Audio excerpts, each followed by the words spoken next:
सुप्रभात। अंदर का आनंद, अंदर का आनंद। तेरा ही देखना, तेरा ही सुनना, तुझमें गुम होना। हकीकत, मार्फत, अहले तरीकत इसी को कहते हैं। रामायण में काकभूषण ने गरुड़ को अपना निश्चित मत बताया, और जो तुलसीदास जी का भी मत है कि एहि कल काल न साधन दूजा, जोग यज्ञ जप तप व्रत पूजा। रामई सुमरई गाय रामई, सतत सुने राम गुण ग्रामे। गुरु नानक देव जी ने अपने पद में बताया है कि 3 बंद लगाए के सुन अनहद टंको, नानक सुन समाधि में, नहीं सांझ नहीं भोर। फारसी शायर मौलाना रूमी ने फरमाया है कि चश्म बंद व गोश्त बंद व लब्बे बंद, गर नाबीनी राजे हकबर माखे बंद। यानी आँख कान और होठ बंद कर लो और उनका रुख बातिन की ओर कर लो। यदि ऐसा करने पर परमात्मा का भेद तुम पर ना खुले तो मेरे पर हंसो। हिंदी भाषा में यही बात इस प्रकार कही गई कि आँख कान मुख मूंद के नाम निरंजन ले, भीतर के पट जब खुलें कि बाहर के पट दे। शायद महात्मा गांधी के 3 बंदरों का, जिनमें एक आंख बंद किए, दूसरा कान बंद किए और तीसरा मुंह बंद किए, का भी इशारा आंतरिक अभ्यास की ओर ही लगता है।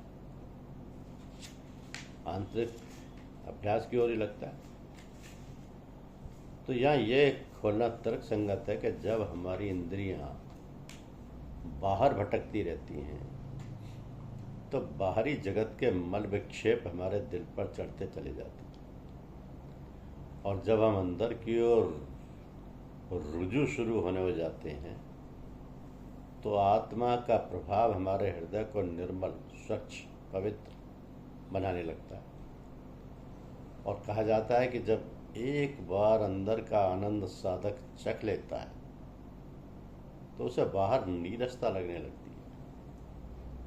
तो क्या ही अच्छा हो कि यदि हम अपनी इंद्रियों का रुख बाहर की ओर से हटाकर अंदर की ओर मोड़ने का अभ्यास, अर्थात आंतरिक अभ्यास अधिक से अधिक करने का प्रयास किया करें। क्योंकि ये अभ्यास सुबह शाम के नियमित अभ्यास के अतिरिक्त जब तब भी बखूबी भी किया जा सकता है।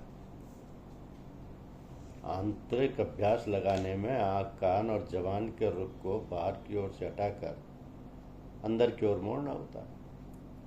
वो इस प्रकार के ख्याल की आँख से गुरु की शक्ल को हृदय में देखना, ख्याल के कान से दिल की धड़कन को शब्द या मंत्र के समान सुनना, और ख्याल की ही जबान से धड़कन के शब्द यानी मंत्र का उच्चारण करना। ऐसा अभ्यास करने पर एक स्थिति ऐसी आ जाती है कि पहले हृदय में और कालांतर में ध्वनि रूपी शब्द शरीर के अन्य स्थानों में भी स्थूल कानों से सुनाई पड़ने लगता है। इसी अभ्यास को सूरत शब्द अभ्यास या सूरत शब्द योग भी कहते हैं। धन्यवाद।